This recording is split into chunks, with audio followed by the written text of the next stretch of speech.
Oke, baik. Assalamualaikum warahmatullahi wabarakatuh. Untuk pertemuan yang keempat ini ya, eh, pada mata kuliah neuromuskuler, khususnya neuromuskuler pusat. Hari ini saya akan disampaikan materi tentang basal ganglia. Nah, basal ganglia ini merupakan area gray matter yang letaknya di tengah-tengah dari white matter, pada otak besar. Nah, dimana kalau kita masih ingat bahwa setiap hemisfer, ini pada pertemuan pertama kita ya, bahwa setiap hemisfer dari cerebral atau otak besar ini akan terdiri dari 3 unsur utama atau 3 area utama. Ya, ini pertama, di lapisan luar hemisfer ada gray matter yang disebut sebagai korteks cerebral. Nah, kemudian di bawah korteks cerebral ada white matter, di mana ini merupakan serabut-serabut saraf atau akson-akson saraf yang melintas, di mana sebagian dari serabut saraf atau akson saraf tersebut dibungkus oleh mielin yang warnanya terang, sehingga membentuk area yang warnanya cenderung terang, disebut sebagai white matter. Kemudian di bawah white matter atau di tengah-tengah white matter tersebut ada area gray matter lagi, area yang cenderung warnanya gelap, yang dinamakan sebagai basal ganglia. Nah, basal ganglia di sini ini istilah lama yang kemudian istilah ini kemudian diperbaiki menjadi istilah baru, yaitu basal nuklei. Dari istilah ganglia diganti menjadi nuklei. Mengapa demikian? Karena sel-sel inti saraf yang berkumpul tadi yang membentuk gray matter, atau nukleus-nukleus yang berkumpul tadi yang membentuk gray matter di tengah-tengah white matter tadi, ini merupakan sekumpulan nukleus yang berada di dalam sistem saraf pusat.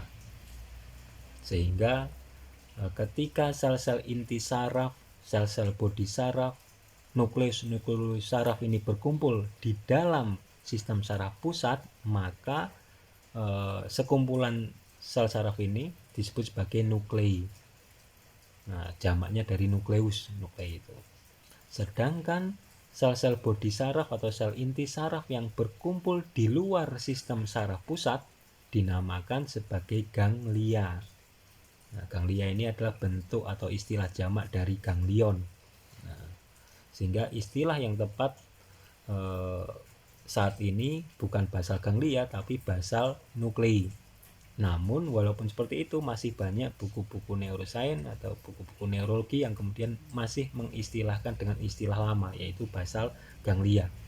Walaupun istilah yang tepat harusnya basal nuklei, karena sekumpulan sel bodi tersebut yang dimaksud di sini adalah di dalam sistem saraf pusat, sehingga akan tepat mengganti istilah ganglia menjadi nuklei.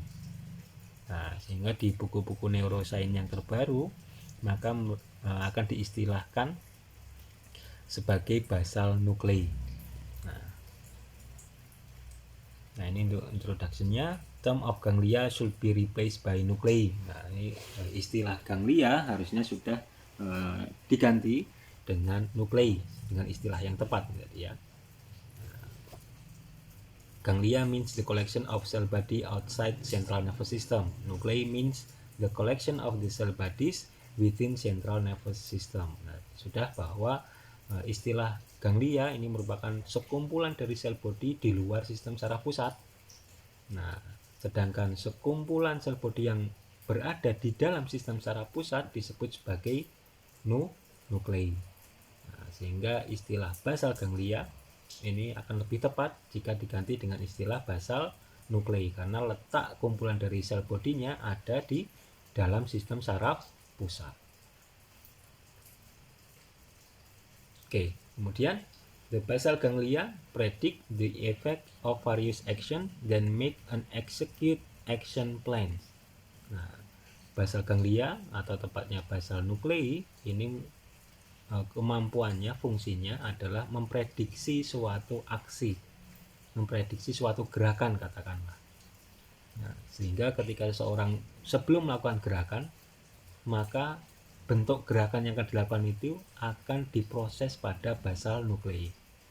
Then make and execute action plan. Kemudian melakukan bentuk-bentuk perencanaan gerakan-gerakan yang terencana. Sehingga dikatakan bahwa fungsi utama dari basal nuclei ini adalah melakukan perencanaan gerak. Nah, melakukan perencanaan gerak. The basal ganglia include the following nuclei. Nah, basal ganglia atau tepatnya basal nuclei ini terdiri dari banyak nukleus, ada beberapa nukleus.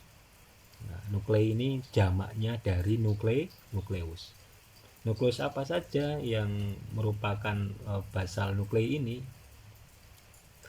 Ada nukleus caudate, nukleus putamen, nukleus globus pallidus, nukleus subthalamik, dan nukleus substantia nigra. Ada 5 nukleus pembentuk basal nuklei. Nah, ini contohnya. Ini ketika otak dilakukan di kadaver, dibelah otaknya pada tiap hemisfer kanan dan kiri. Ini ada 3 unsur utama, 3 daerah utama. Pertama apa tadi? Gray matter. Nah, ini di luar lapisan paling luar ini ada gray matter di lapisan paling luar dari hemisfer. Nah, disebut sebagai korteks cerebral. Nah, mengapa dia warnanya cenderung gelap? Mengapa dinamakan gray matter? Karena banyak berkumpul sel-sel bodi saraf atau sel-sel inti saraf, atau banyak berkumpul nukleus saraf. Nah, di bawah gray matter ada white matter. Mengapa dia dikatakan white matter? Karena areanya cenderung berwarna terang. Mengapa areanya cenderung berwarna terang? Karena banyak dilewati oleh serabut-serabut saraf atau akson-akson saraf yang dibungkus oleh mielin. Nah, pembungkus tersebut, mielin tersebut warnanya terang, sehingga daerah ini disebut sebagai white matter karena daerahnya cenderung berwarna terang. Di tengah-tengah white matter di sini ada gray matter lagi. Nah, gray matter ini sama seperti di korteks, dia berwarna cenderung gelap, dinamakan gray matter karena banyak berkumpul sel-sel bodi saraf atau sel-sel inti saraf atau nukleus saraf. Nah, karena letaknya dia di bawah dari ketiga unsur tadi, dia terletak paling bawah, maka disebut sebagai basal nuklei. Basal itu bawah, nuklei itu adalah sekumpulan dari nukleus. Apa saja tadi? Ada nukleus caudatus kanan kiri, kemudian ada nukleus putamen, globus pallidus, subthalamik, dan substantia nigra. Nah, ini contohnya. Ada nukleus caudatus kanan dan kiri, kemudian ada globus pallidus, ada putamen kanan dan kiri, kemudian ada subthalamik, dan ada substantia nigra. Nah, di tengah sini ada sekumpulan gray matter yang besar, ada sekumpulan nukleus yang besar, disebut sebagai talamus. Talamus ini merupakan tempat banyaknya serabut saraf bersinap, khususnya serabut saraf sensoris. Ini banyak yang mampir atau bersinap di talamus.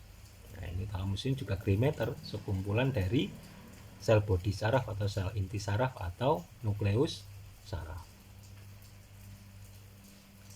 Nah, ini yang lebih gampang lagi untuk dipelajari. Nah, ini ada gray matter, ada white matter, dan di tengah white matter ada gray matter lagi. Nah, ini warnanya kuning, pink, ungu atau hijau. Ini hanya sebagai mempermudah dalam pembelajaran. Nah, sebenarnya warnanya ini juga gray matter, nah, bukan kemudian berwarna-warni seperti ini ya.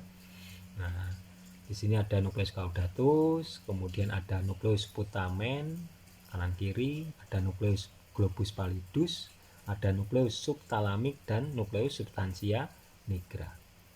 Nah, nukleus ini dia sebagai pembentuk dari basal nuklei. Di tengahnya ini ada nukleus talamus, tempat bersinapnya atau bertemunya banyak sekali serabut saraf sensoris. Oke, basal ganglia sendiri atau basal nuklei ini disuplai darah, yaitu disuplai nutrisi. Darah kan membawa nutrisi ya, membawa oksigen oleh oleh pembuluh darah dari percabangan pembuluh darah medial cerebral artery atau middle cerebral artery. Nah, kalau kita masih ingat bahwa middle cerebral artery ini merupakan percabangan dari internal carotid artery. Nah, kalau kita masih ingat di materi suplai darah ke otak, materi minggu lalu, maka anterior system internal carotid ini akan terbagi menjadi dua cabang. Cabang pertama dia menuju ke depan menjadi anterior cerebral artery, dan cabang yang kedua dia menuju ke dalam otak, menuju ke samping otak, disebut sebagai middle cerebral artery. Nah, middle cerebral artery ini dia akan bercabang lagi menjadi lenticulostriate artery. Nah, striate ini dia bentuknya bergaris-garis. Lenticulo ini merupakan sekumpulan nukleus yang bentuknya seperti lensa. Nanti saya terangkan.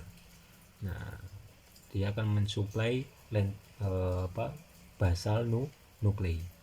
Lenticulostriate artery ini mensuplai nutrisi, mensuplai oksigen pada basal nuklei. Sehingga praktis jika ada gangguan suplai, apakah itu pembuluh darahnya rusak, ada sumbatan, maka suplai pada basal nuklei ini akan menurun, sehingga kinerja dari nukleus di basal nuklei ini juga akan menurun, sehingga akan menampilkan tanda gejala gangguan. Gangguannya seperti apa? Karena fungsi dasar dari basal nuklei ini adalah untuk memprediksi gerakan, maka ketika ada gangguan, maka prediksi gerakan ini atau perencanaan gerakan ini akan terganggu pula. Contohnya seperti apa? Contohnya perencanaan gerakan itu seperti apa sih? Fungsi dari basal nuklei ini contohnya seperti katakanlah seseorang berjalan.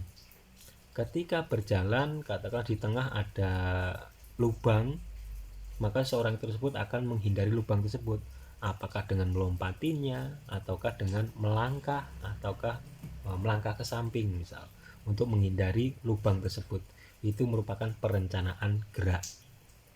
Kemudian katakanlah untuk mengambil ballpoint, perencanaan geraknya akan berbeda ketika ballpointnya ada di bawah meja, di meja, ataukah di atas lemari. Nah, ketika ballpointnya di bawah meja, maka seseorang tersebut akan jongkok menunduk meraih ballpoint tersebut. Ketika ballpointnya di meja, maka dia cukup menjulurkan tangannya mengambil ballpoint. Ketika ballpointnya di atas lemari, maka seseorang tersebut akan mendekati lemari, kemudian berdiri tentunya, tidak duduk, tidak jongkok, berdiri, kemudian jinjit mungkin, kemudian meraih tangannya ke atas meraih ballpoint tadi. Nah, untuk melakukan aktivitas tersebut memerlukan perencanaan gerak. Ketika perencanaan gerakan basal nuklei ini terganggu, maka perencanaan gerak tersebut juga akan terganggu pula. Nah, sehingga contohnya biasanya kerusakan basal nuklei ini pada pasien-pasien Parkinson. Nah, Parkinson ini terjadi gangguan kerusakan pada substansia nigra yang kemudian menampilkan tanda gejala seperti terganggunya perencanaan gerak. Nanti ada tiga tanda utama pada Parkinson ini. Ada akinensia atau hipokinensia, ada resting tremor, kemudian ada rigid spastisitas. Nah, ini merupakan tiga tanda utama dari Parkinson. Nanti kita akan lebih dijelaskan lagi pada materi-materi berikutnya, yaitu materi tentang penyakit Parkinson. Nah, Oke, sehingga ketika ada gangguan katakanlah suplai darah pada basal nuklei, maka praktis kinerja dari sekumpulan sel inti saraf pada basal nuklei ini akan terganggu. Fungsi utama dari basal nuklei tadi apa? Untuk perencanaan gerak. Nah, sehingga kalau ada gangguan maka perencanaan geraknya juga akan terganggu. Kalau ada pasien Parkinson ini, dia untuk berjalan saja dia perlu melakukan perencanaan gerak yang lama.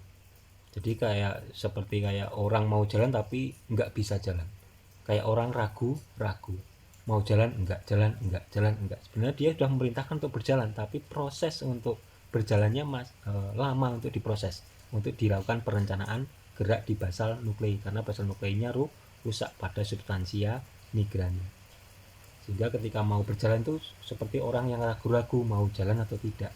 Begitu bisa jalan pada pasien Parkinson ini, dia tidak bisa berhenti, karena untuk berhenti berjalan sendiri juga memerlukan perencanaan gerak. Nah, oke, selanjutnya the caudate, putamen, and globus pallidus are located within the cerebrum. Nah, jadi daya bahwa nukleus caudate, nukleus putamen, nukleus globus pallidus, subthalamik ini ada di dalam cerebrum, di dalam otak besar, di tengah-tengah dari white matter. Massa gray matter di tengah-tengah white matter. Based on anatomic proximity, the cerebral basal ganglia have joint names. The globus pallidus and putamen together form the lentiform nucleus. Nah, nukleus putamen dan nukleus globus pallidus ini bergabung menjadi satu, disebut sebagai nukleus lentiform. Dinamakan lentiform karena bentuknya, formnya ini seperti lensa. Nah, nanti saya terangkan seperti apa itu. Kemudian the caudate and putamen together are the striatum. Nah, nukleus caudatus dan nukleus putamen ini sering diistilahkan dengan istilah striatum, sehingga nanti kalau ada buku neuroscience, buku neurologi yang kemudian dia menyebutkan striatum, maka istilah striatum ini menunjuk kepada nukleus caudate dan nukleus putamen. Nanti ada juga istilah corpus striatum. Nah, istilah corpus striatum ini dia menunjuk kepada nukleus caudatus, nukleus putamen, dan nukleus globus pallidus. Nah, ketiga nukleus ini sering disebut sebagai corpus striatum. Nah, istilah ini akan menjadi penting ketika kita belajar banyak referensi. Nah, katakanlah tadi belajar buku neuroscience. Ketika kita memahami istilah dengan benar, maka kecenderungan kita akan membuat kesimpulan yang benar. Tetapi ketika istilah yang kita buat salah, sebaliknya maka kesimpulan yang kita buat dari belajar akan salah pula kesimpulannya. Nah, sehingga sangat penting untuk memahami istilah. Kemudian the subthalamic nucleus is located inferior to the thalamus and lateral to the hypothalamus. Nah, ini nukleus subthalamik ini di bawah dari nukleus thalamus dan di lateral dari hypothalamus. Kemudian the substantia nigra is nucleus in the midbrain, sedangkan nukleus substantia nigra ini tidak berada di dalam otak besar tapi berada pada batang otak, yakni pada midbrain, bagian teratas dari batang otak. Selanjutnya direct and indirect pathway. Nah, basal nuklei ini mempunyai dua jalur. Ini untuk pembahasan konteks motorik ya, konteks untuk menghasilkan gerakan ya. Pada basal nuklei ini terdapat dua jalur, ada jalur langsung dan jalur tidak langsung, dinamakan sebagai direct and indirect pathway. Nah, ini saya jelaskan.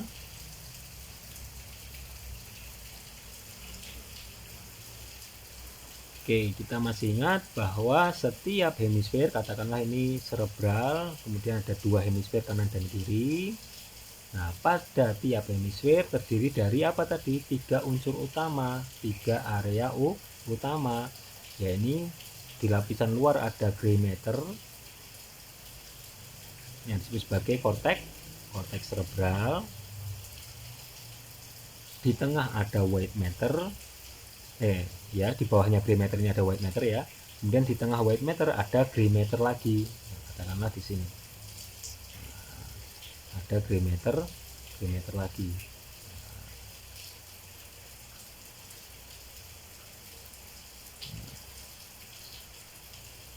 Karena ini nukleusnya ada gray matter lagi. Ini katakanlah ini batang otak, ini midbrainnya. Jadi setiap hemisfer terdiri dari 3 unsur utama atau 3 area utama. Di lapisan luar ada gray matter. Mengapa dia disebut sebagai gray matter?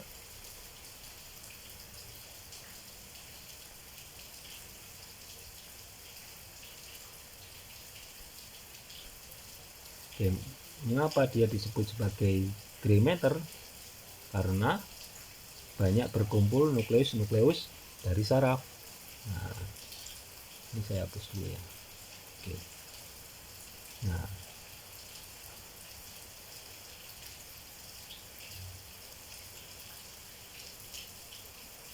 oke. Nah, sehingga lapisan terluar dari hemisfer, unsur pertama dari ketiga unsur utama ini ada sebagai gray matter. Gray matter dia cenderung areanya berwarna gelap karena banyak berkumpul nukleus atau sel-sel bodi atau sel-sel inti dari saraf. Nah, seperti ini. Di lapisan paling luar dari hemisfer disebut sebagai korteks cerebral. Karena ini korteks cerebral. Banyak berkumpul nukleus atau sel-sel inti saraf. Di tengahnya dia white matter. Mengapa white matter? Karena banyak dilewati oleh akson-akson saraf. Nah, banyak dilewati oleh akson-akson saraf. Akson-akson saraf ini dia dibungkus oleh mielin. Nah, banyak dilewati oleh akson-akson saraf. Serabut-serabut saraf.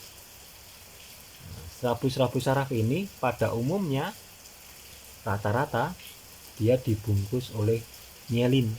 Mielin cenderung warnanya terang, sehingga di bawah gray matter ini ada white matter. Kemudian di tengah dari white matter ini ada gray matter lagi. Nah, ada gray matter lagi. Nah, ini merupakan gray matter ini. Nah, ini ada sekumpulan dari nukleus lagi. Nah, nukleus yang berkumpul ini kemudian membuat daerah tersebut cenderung gelap. Nah, juga disebut sebagai gray matter. Nah, ini nukleus yang berkumpul di sini.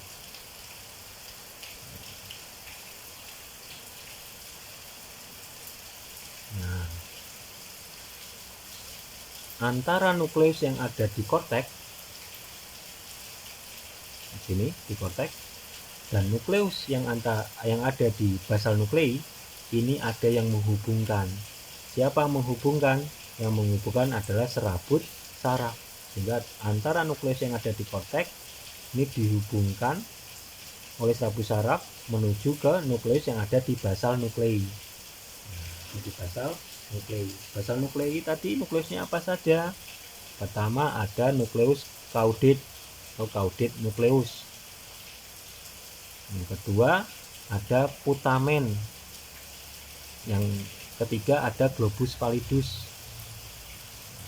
Ini katakanlah ini putamen, di sini globus pallidus. Nah, antara putamen dan globus pallidus ini dia bergabung membentuk nukleus lentiform. Nah, mengapa disebut sebagai nukleus lentiform? Karena bentuknya seperti lensa. Nah, contohnya bentuknya seperti apa toh Pak? Sebenarnya seperti ini. Nah, bentuknya seperti lensa kaca mata. Nah, jadi sini ada putamen, di tengahnya sini ada globus pallidus. Begitu juga di sini ada putamen dan globus pallidus. bergabung menjadi satu membentuk lentiform nukleus yang bentuknya formnya seperti lensa. Ini kan seperti lensa dari kacamata. Nah, ini ada hidungnya, ini ada mulutnya. Nah, sebagai lentiform nukleus yang bentuknya seperti lensa. Ya, ini putamen dan globus pallidus. Nah, nukleusnya tadi ada apa saja? Nukleus caudatus, putamen dan globus pallidus, kemudian subtalamik, dan terakhir ada nukleus dari substansia nigra. Dinamakan substansia nigra karena substansi tersebut berwarna negro, berwarna hitam. Ini pada mana? Bukan di otak besar, tapi di batang otak paling atas, yaitu di midbrain. Nah, antara nukleus yang ada di korteks dan yang ada di basal nuklei ini ada yang menghubungkan. Siapa yang menghubungkan? Yang menghubungkan adalah serabut saraf. Nah, sehingga serabut saraf ini menghubungkan antara nukleus di tempat yang lain dengan nukleus di tempat lainnya lagi. Dari tempat menuju ke tempat lain ini dihubungkan dengan serabut saraf. Nah, nukleus pada tempat-tempat tertentu, misal pada korteks, nukleus tersebut akan menghasilkan neurotransmitter yang berbeda. Neurotransmitter.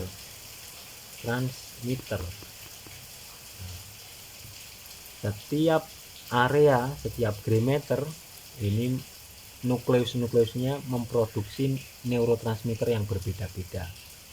Nukleus yang ada di korteks memproduksi neurotransmitter yang berbeda dengan yang ada di putamen misal. Berbeda lagi dengan neurotransmitter yang diproduksi oleh nukleus yang ada di globus pallidus misal. Berbeda lagi yang dengan di caudate, berbeda lagi dengan yang ada di subtalamik. Nah, setiap sekumpulan dari nukleus ini atau sel inti saraf ini memproduksi neurotransmitter yang berbeda-beda. Nah, misal pada korteks,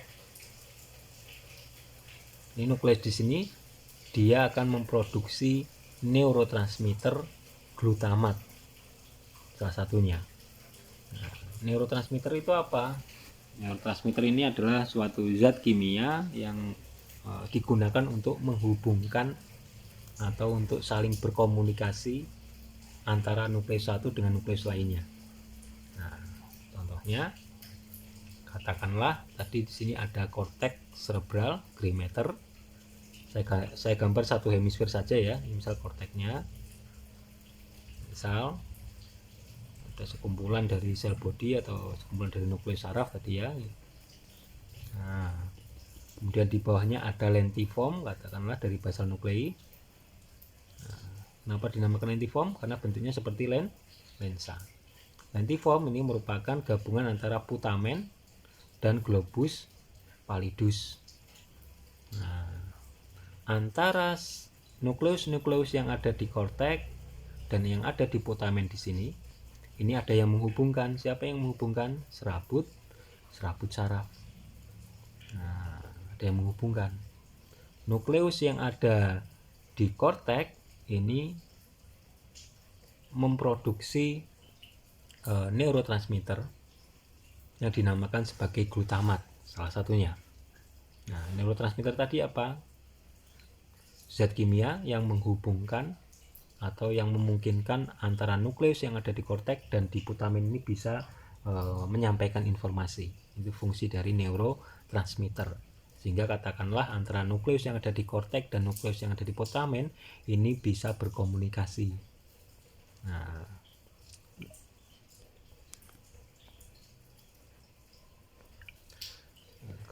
Nah,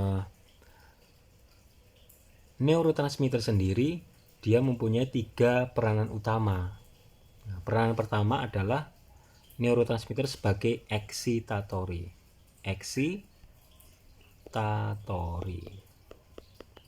Nah, eksitatori ini fungsinya untuk mengeksitasi, fungsinya untuk menstimulasi, fungsinya untuk merangsang.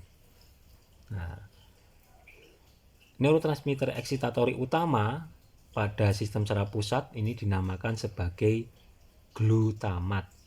Glutamat. Nah, dinamakan sebagai glutamat. Ini neurotransmitter utama dalam melakukan excitatory, dalam melakukan stimulasi atau rangsangan. Sehingga nukleus yang ada di korteks ini akan memproduksi glutamat. Glutamat.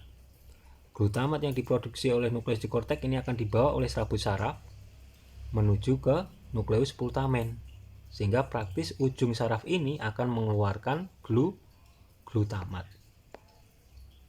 Yang fungsinya sebagai apa? Fungsinya sebagai excitatory, merangsang atau menstimulasi.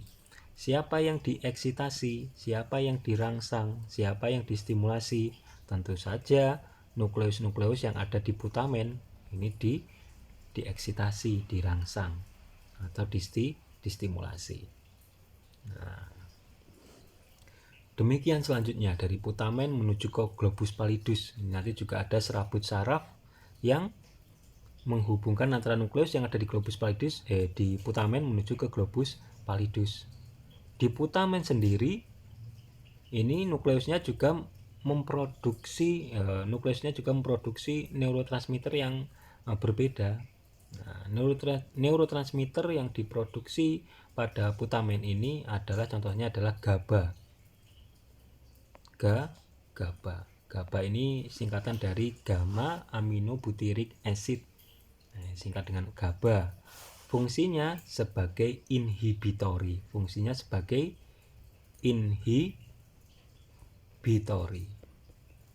Kalau excitatory dia tadi merangsang, menstimulasi, inhibitory ini fungsinya untuk menghambat. Nah, fungsinya untuk menghambat. Sehingga dari putamen menuju ke globus pallidus, maka di ujung saraf ini dia akan mengeluarkan GABA atau neurotransmitter yang fungsinya untuk inhibitory. Tadi saya singgung bahwa neurotransmitter mempunyai 3 peran utama. 1. Excitatory, merangsang, menstimulasi. Peran yang kedua adalah inhibitory, yaitu menghambat. Kemudian yang ketiga adalah modulatory. Modulatory ini dia bisa mengeksitasi ataukah menginhibitory, tergantung dari reseptor yang menerima. Nah, oke.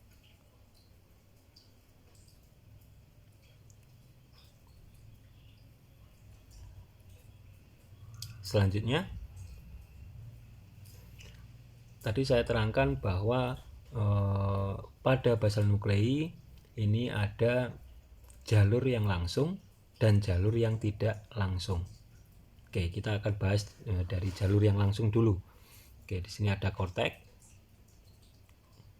Katakanlah ini korteks ya, sekumpulan dari nukleus atau sel inti saraf yang membentuk gray matter. Kemudian katakanlah di bawahnya ada lentiform. Lentiform tadi apa? Gabungan antara putamen dan globus pallidus. Nah, mengapa dinamakan lentiform? Karena bentuknya seperti lensa. Nah, di sini juga ada nukleus-nukleusnya. Globus pallidus sendiri nanti akan dibagi menjadi 2. Nah, globus pallidus sendiri akan dibagi menjadi 2. Ini misal ini putamen, di sini globus pallidus. Globus pallidus ini dibagi menjadi 2. Ada globus pallidus eksternal, ada globus pallidus internal. Nah, ini yang di eksternal, globus pallidus eksternal, dan ini globus pallidus internal. Nah, antara nukleus yang ada di korteks dan nukleus yang ada di putamen ada yang menghubungkan serabut sarafnya. Nah, serabut saraf ini sering juga disebut sebagai serabut saraf kortikostriatal. Artinya serabut saraf dari korteks menuju ke striatum, menuju ke putamen. Serabut saraf ini membawa neurotransmitter apa? Nah, membawa neurotransmitter glutamat.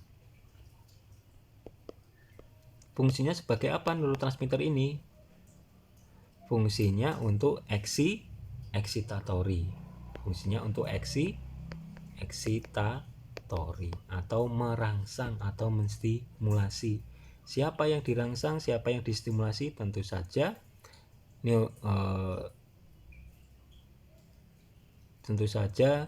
nukleus-nukleus yang ada di putamen, yang dieksitatori, yang dieksitasi, yang dirangsang, yang distimulasi. Nah, kemudian ketika nukleus yang ada di putamen ini dirangsang, dieksitasi, maka aktivitas nukleus yang ada di putamen ini akan meningkat. Aktivitasnya akan meningkat. Aktivitas dari siapa? Nukleus yang ada di putamen, karena dieksitasi, dirangsang oleh serabut saraf yang berasal dari nukleus di korteks. Nah, karena serabut saraf tersebut mengeluarkan neurotransmitter glutamat yang fungsinya untuk eksitatori. Nah, dari putamen, maka nukleus yang ada di putamen ini ada serabut saraf menuju ke globus pallidus internal. Nah, serabut saraf ini atau nukleus yang ada di putamen ini, dia memproduksi neurotransmitter apa tadi neurotransmitternya? GABA atau gamma aminobutyric acid yang fungsinya sebagai inhibitori atau penghambat. Inhibitori, fungsinya untuk menghambat. Menghambat siapa? Menghambat nukleus-nukleus yang ada di globus pallidus, internus ini. Nah, ini dihambat fungsinya atau kinerjanya.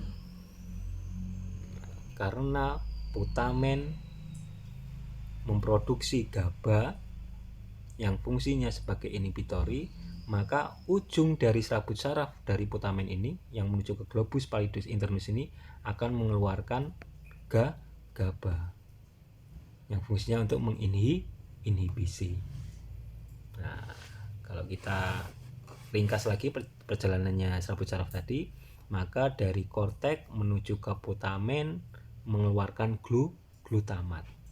Glutamat pada ujung sini fungsinya untuk eksitatori. Eksitatori tadi apa? Merangsang, menstimulasi. Siapa yang dirangsang, siapa yang distimulasi?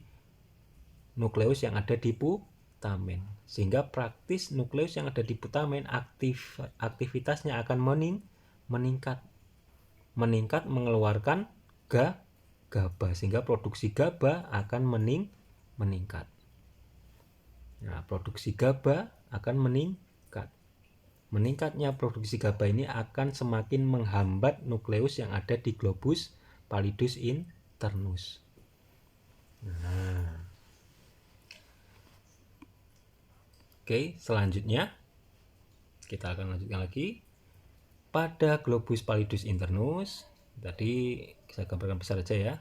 Ini putamen, kemudian globus pallidus externus dan internus. Kemudian nanti akan saya gambarkan di sini ada talamus, ada subtalamik. Nah, di sini ada korteks tadi ya. Dari korteks menuju ke putamen membawa neurotransmitter apa tadi? Glutamat, fungsinya untuk mengeksitasi, merangsang, menstimulasi. Siapa yang dirangsang, siapa yang distimulasi? Nukleus yang ada di putamen yang memproduksi apa tadi? Memproduksi neurotransmitter GABA, gamma aminobutyric acid. Sehingga praktis nukleus tersebut akan memproduksi GABA yang cukup banyak. Nah, produksi GABA itu akan dibawa oleh dibawa oleh serabut saraf menuju ke globus pallidus internus. Globus pallidus internus ini juga ada nukleus sarafnya di sini. Nah, banyak sekali nukleus sel-sel inti sarafnya. Nah, karena nukleus dari putamen ini membawa neurotransmitter berupa GABA, maka di ujung ini dia akan banyak keluar neurotransmitter GABA, gamma aminobutyric acid. Nah, sedangkan di sini keluarnya apa? Neurotransmitter glutamat. Glutamat tadi fungsinya untuk mengeksitasi, merangsang. Siapa yang dirangsang? Nukleus yang ada di putamen. Sehingga aktivitas putamen ini akan meningkat. Aktivitas putamen ini akan meningkat, yakni meningkatnya produksi dari GABA yang fungsinya sebagai inhibitori. Nah, sehingga praktis karena banyak GABA yang dikeluarkan di sinaps ini, di akhir sinaps ini, maka nukleus yang ada di globus pallidus internus ini akan terhambat fungsinya, akan terhambat produksinya, akan terhambat produksi neurotransmitternya. Neurotransmitter apa yang diproduksi pada globus pallidus ini, globus pallidus internal ini, dia akan produksi GABA juga, sehingga nukleus yang ada di globus pallidus internus ini akan produksi GABA yang ada di sini di globus pallidus internus ini akan menurun. Mengapa produksi globus pallidus internus ini, produksi neurotransmitter GABA-nya menurun? Karena banyaknya GABA yang dikeluarkan oleh serabut saraf dari putamen. Nah, sehingga praktis nukleus di globus pallidus internus produksi GABA-nya menurun. Mengapa menurun? Karena banyak GABA yang dikeluarkan untuk menghambat aktivitas dari nukleus di globus pallidus internus. Sehingga praktis serabut saraf yang menuju ke talamus ini membawa GABA yang sedikit. Nah, membawa neurotransmitter GABA yang sedikit. Yang akhirnya nukleus yang ada di talamus, nah, ini tidak bisa dihambat. Nah, tidak bisa dihambat karena fungsi GABA tadi apa? Fungsi dari GABA ini adalah sebagai inhibitori. Inhibitori apa? Menghambat. Siapa yang dihambat? Dalam hal ini, dalam konteks ini adalah aktivitas dari nukleus yang ada di talamus. Nah, karena inhibitorinya menurun, GABA yang dibawa ini di sini menurun, GABA-nya menurun, maka nukleus yang ada di talamus aktivitasnya tidak bisa dibendung. Aktivitasnya tidak bisa dibendung. Aktivitasnya tidak bisa dihambat, alias aktivitasnya masih tinggi. Sehingga pada talamus, nukleus pada talamus ini akan ada serabut saraf menuju ke korteks, kembali ke korteks. Nah, nukleus di talamus ini dia memproduksi glutamat. Nah, sehingga karena fungsi dari serabut saraf dari globus pallidus internus ini GABA yang dibawa menurun, sehingga GABA pada talamus ini dia berkurang, menurun, maka aktivitas nukleus yang ada di talamus tidak bisa dihambat karena GABA-nya menurun. Nah, sehingga aktivitas nukleus di talamus tidak bisa dibendung, tidak bisa dihambat.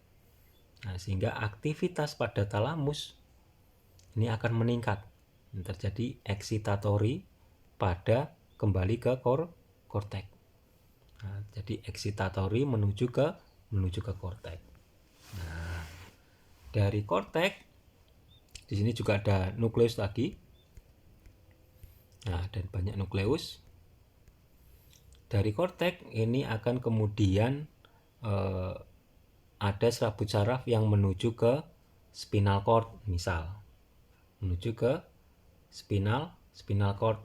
Dari spinal cord kemudian menuju ke otot-otot tubuh kita. Nah, sehingga terjadi kontraksi otot. Nah, ini disebut sebagai serabut saraf ini disebut sebagai traktus, karena dia dari atas ke bawah, dari korteks menuju ke spinal, disebut sebagai traktus. Disebut sebagai saya kok lupa ya, disebut sebagai traktus kortikospinal. Nah, traktus ini merupakan selaput saraf yang berasal dari kortiko menuju ke spinal, disebut sebagai traktus kortikospinal, di mana dia fungsinya untuk mengkontraksikan otot, khususnya otot-otot bagian distal secara disadari. Nah, oke, ini merupakan jalur yang langsung, langsung. Nah, atau direct pathway. Sehingga kalau kita ringkas, direct pathway dari korteks menuju ke putamen, ada serabut saraf yang membawa neurotransmitter berupa glutamat yang fungsinya untuk mengeksitasi. Siapa yang dieksitasi? Nukleus-nukleus yang ada di putamen. Sehingga aktivitas nukleus di putamen ini akan meningkat. Nukleus di putamen ini akan membawa nukleus di putamen ini akan memproduksi neurotransmitter GABA. Neurotransmitter GABA fungsinya sebagai inhibitori. Karena nukleus yang ada di putamen ini aktivitasnya meningkat karena eksitasi dari nukleus di korteks yang membawa glutamat, maka aktivitas putamen ini dia akan meningkat membawa GABA yang banyak. Menuju kemana? Menuju ke globus pallidus internus. Nah, membawa neurotransmitter yang banyak menuju ke globus pallidus internus. Nah, ini globus pallidus internus. Sehingga aktivitas nukleus yang ada di globus pallidus internus ini akan menurun. Nah, mengapa kok aktivitasnya menurun? Karena GABA yang dikeluarkan dalam jumlah yang banyak. Mengapa dia bisa mengeluarkan GABA yang banyak? Karena nukleus yang ada di putamen ini dieksitasi oleh glutamat. Nah, diaktifasi oleh glutamat. Sehingga aktivitas nukleus yang ada di putamen meningkat, sehingga produksi GABA-nya juga ikut meningkat. Sehingga GABA yang dibawa dari putamen menuju ke globus pallidus internus jumlahnya banyak. Nah, GABA tadi fungsinya untuk inhibitori. Fungsi GABA ini fungsinya untuk inhibitori, untuk menghambat. Siapa yang dihambat? Nukleus yang ada di depannya. Siapa itu? Nukleus yang ada di globus pallidus internus. Sehingga praktis aktivitas nukleus yang ada di globus pallidus internus ini akan menurun. Karena nukleus globus pallidus di globus pallidus internus ini nukleusnya kinerjanya menurun, maka produksi neurotransmitter pada area ini juga akan menurun. Dia memproduksi apa sih? Memproduksi neurotransmitter GABA juga. Sehingga kalau di sini talamus dan di sini ada sel atau sel-sel inti saraf atau nukleus pada talamus, maka dari globus pallidus internus menuju ke talamus ini ada serabut saraf yang membawa GABA juga, gamma aminobutyric acid. Tapi aktivitas dari nukleus yang ada di globus pallidus internus ini menurun karena tadi dihambat karena GABA yang dikeluarkan banyak. Sehingga aktivitas pada nukleus di globus pallidus internus ini akan menurun. Akibatnya GABA yang dibawa menuju ke talamus ini juga akan menurun. Fungsi GABA tadi apa? Inhibitori. Sehingga aktivitas nukleus yang ada di talamus ini tidak bisa dibendung karena GABA-nya menurun. Fungsi GABA tadi inhibitori. Karena GABA-nya menurun, maka fungsi inhibitorinya, fungsi menghambatnya menurun. Sehingga praktis nukleus yang ada di talamus tidak bisa dihambat atau hambatannya menurun. Alias nukleus yang ada di talamus aktivitasnya akan meningkat. Nah, nukleus dari talamus ini akan menuju ke korteks. Nah, mengaktifasi, menstimulasi, mengeksitatori nukleus yang ada di korteks. Nah, membawa apa? Membawa glutamat. Glutamatnya tidak mampu dibendung karena gabahnya sedikit yang dibawa dari globus pallidus internus. Nah, dari korteks nanti ada serabut saraf yang menuju ke spinal cord. Nah, karena serabut saraf ini dari korteks menuju ke spinal cord, dari atas menuju ke bawah, maka serabut saraf ini dinamakan sebagai traktus. Nah, disebut sebagai traktus kortikospinal.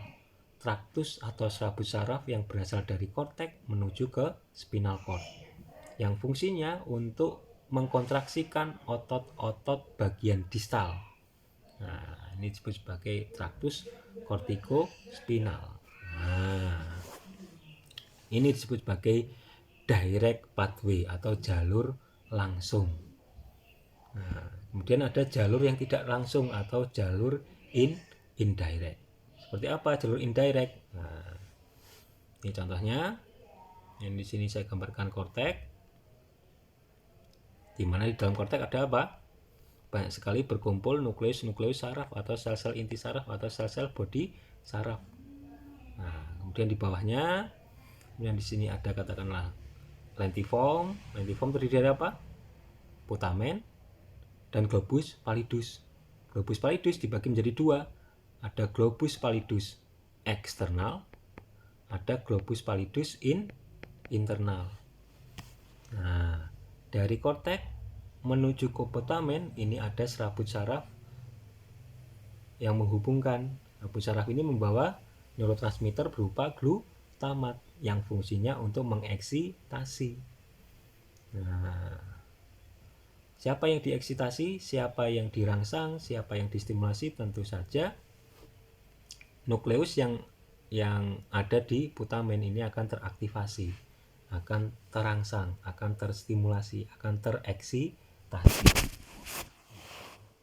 Nukleus yang ada di putamen ini dia memproduksi neurotransmitter GABA atau gamma aminobutyric acid yang fungsinya sebagai apa tadi? Inhibitory. Nah, pada jalur indirect, jalur tidak langsung ini, maka dari putamen dia akan ada serabut saraf yang menuju ke globus pallidus externus. Dia tidak langsung menuju ke globus pallidus externus. Kalau tadi yang langsung dari putamen menuju ke globus pallidus internus. Kalau yang tidak langsung dia menuju dulu ke globus pallidus externus.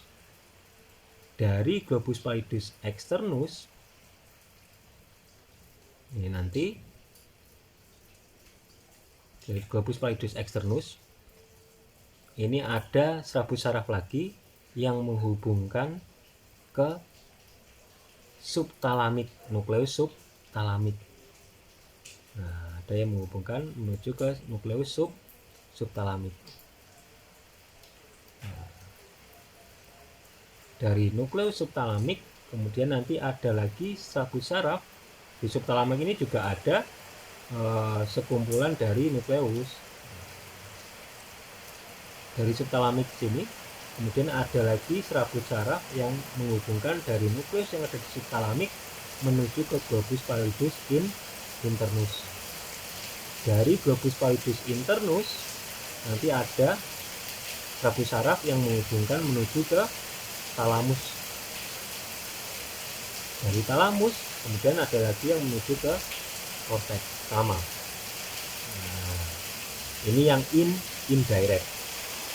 Nah, kalau yang direct tadi dari korteks ada serabut saraf menuju ke putamen, kemudian langsung menuju ke globus pallidus internus dan langsung menuju ke talamus kembali ke korteks. Tapi kalau jalur indirect, jalur yang tidak langsung dari korteks menuju ke putamen, kemudian menuju ke globus pallidus externus, kemudian menuju ke subtalamik, dan akhirnya menuju ke globus pallidus internus, ke talamus dan ke korteks. Ini jalur yang tidak langsung atau indirect. Nah, dia mampir-mampir dulu. Nah, seperti apa perjalanannya? Sama seperti perjalanan yang tadi.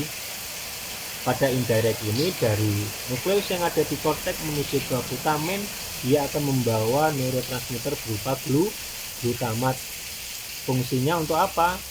Fungsinya untuk eksitatori, menstimulasi, merangsang. Siapa yang dirangsang? Nukleus yang ada di glutamen.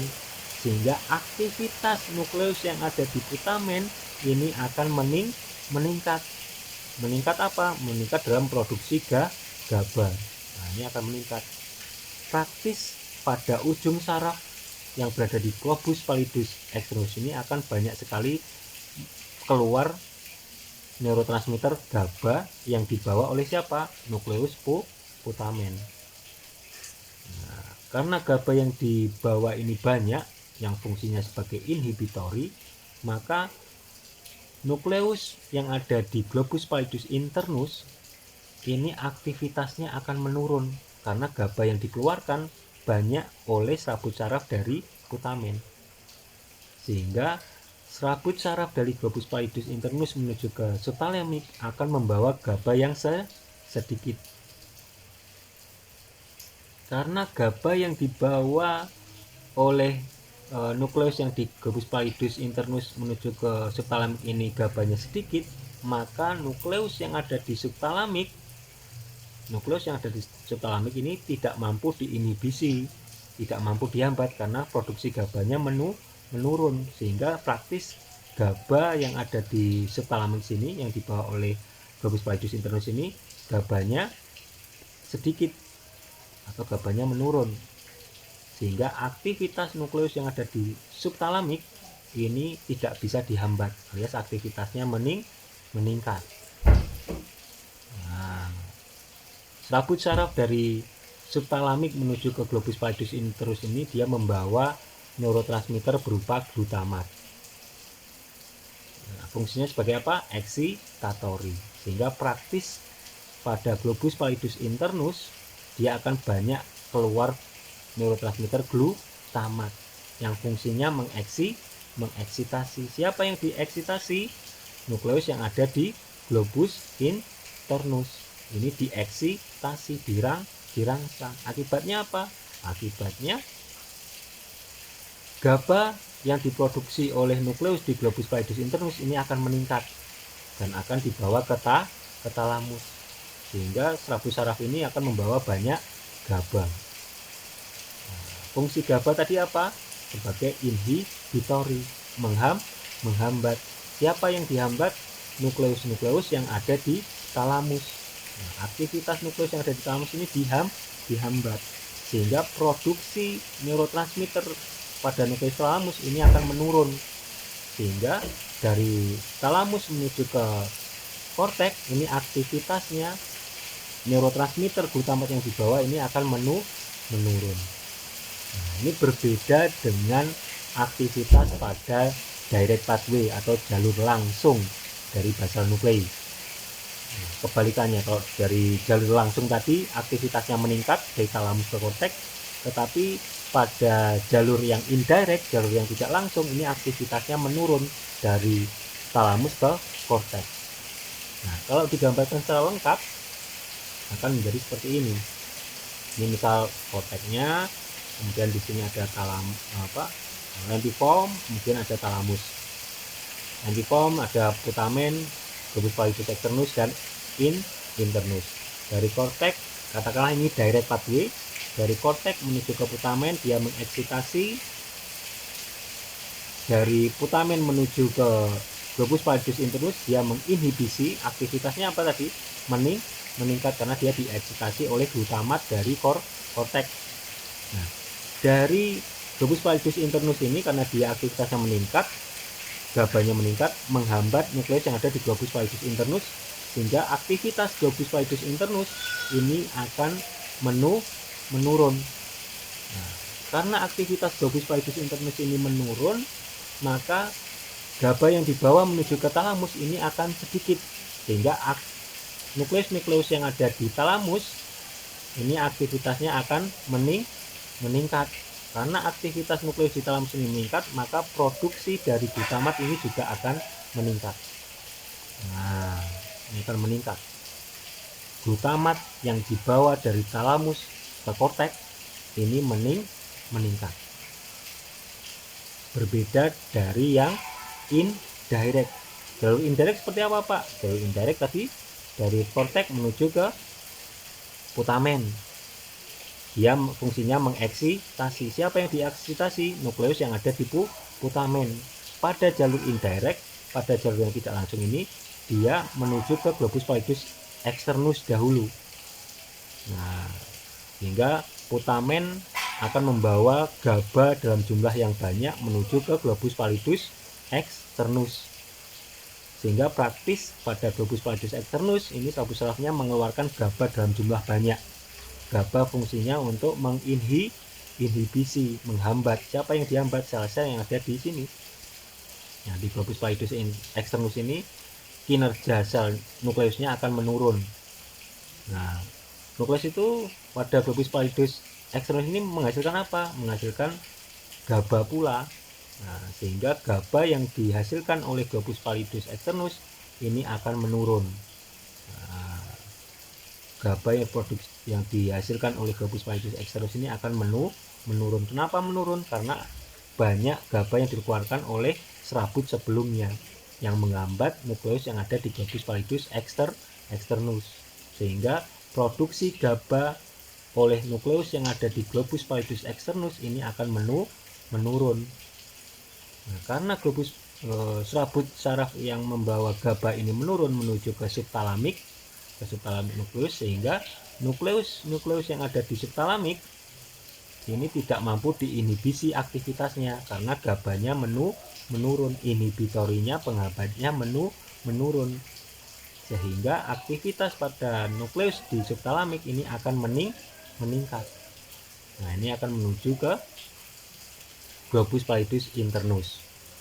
Nah, dari subtalamik ini dia akan memproduksi glutamat yang fungsinya untuk eksitatori, mengeksitasi, merangsang, menstimulasi. Siapa yang dirangsang? Siapa yang distimulasi? Siapa yang dieksitatori? Nukleus yang ada di globus pallidus internus. Sehingga nukleus yang ada di globus pallidus internus aktivitasnya meningkat. Nah, globus pallidus internus ini dia akan menghasilkan GABA. Karena dia tadi distimulasi, karena jumlah glutamat yang banyak, maka GABA yang dibawa oleh nukleus globus pallidus internus menuju ke talamus ini akan meningkat. Nah, mengapa kok GABA yang dibawa dari globus pallidus internus menuju ke talamus ini meningkat? Karena dia dieksitasi oleh glutamat yang dibawa dari nukleus subtalamik. Nah, praktis ketika sampai talamus, maka nukleus yang ada di talamus ini aktivitasnya menurun karena GABA yang dikeluarkan dalam jumlah yang banyak. Nah, GABA yang dikeluarkan dalam jumlah yang banyak, sehingga aktivitas nukleus yang ada di talamus meningkat atau naik? Meningkat atau turun? Turun. Nah, sehingga pada jalur indirect, ini jalur indirectnya, maka aktivitas nukleus yang membawa glutamat menuju ke korteks ini aktivitasnya menurun. Nah, sehingga bisa dibandingkan ketika dia direct, maka hasil akhirnya dari talamus menuju ke korteks ini meningkat glutamatnya. Fungsinya untuk katakanlah mengkontraksikan otot. Sedangkan pada jalur indirect, jalur yang tidak langsung, maka aktivitas nukleus yang di talamus memproduksi neurotransmitter glutamat ini akan menurun. Nah, aktivitas sel-sel di korteks juga akan menurun. Nah, sehingga apa yang terjadi? Sehingga otot menjadi rileks. Yang pada direct tadi dia kontraksi, yang pada indirect karena glutamatnya menurun, maka dia menjadi rileks. Sehingga ketika otot berkontraksi akan diikuti relaksasi dari otot yang berlawanan atau otot antagonisnya.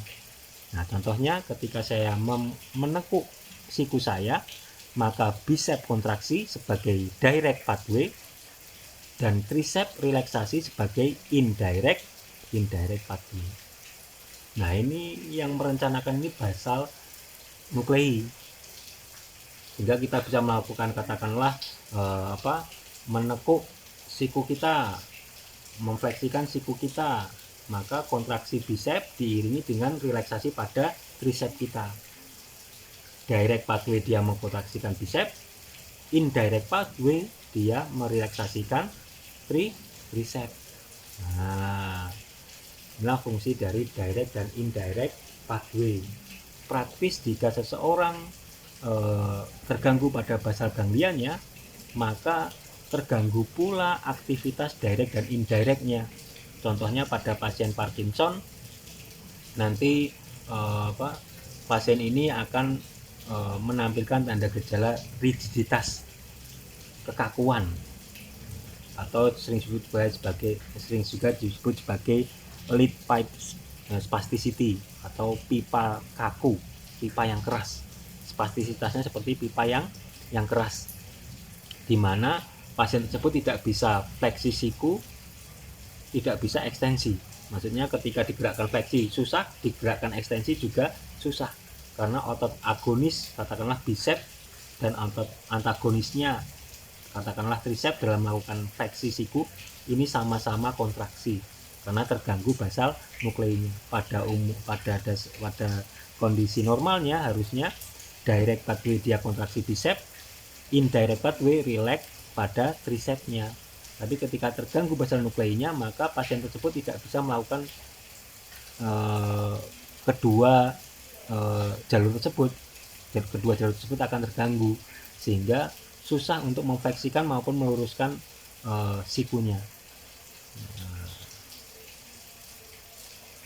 Oke, kemudian ini basal ganglia output atau basal nuklei output. Ini merupakan output utama dari basal nuklei. Dari korteks berhubungan dengan nukleus yang ada di basal nuklei.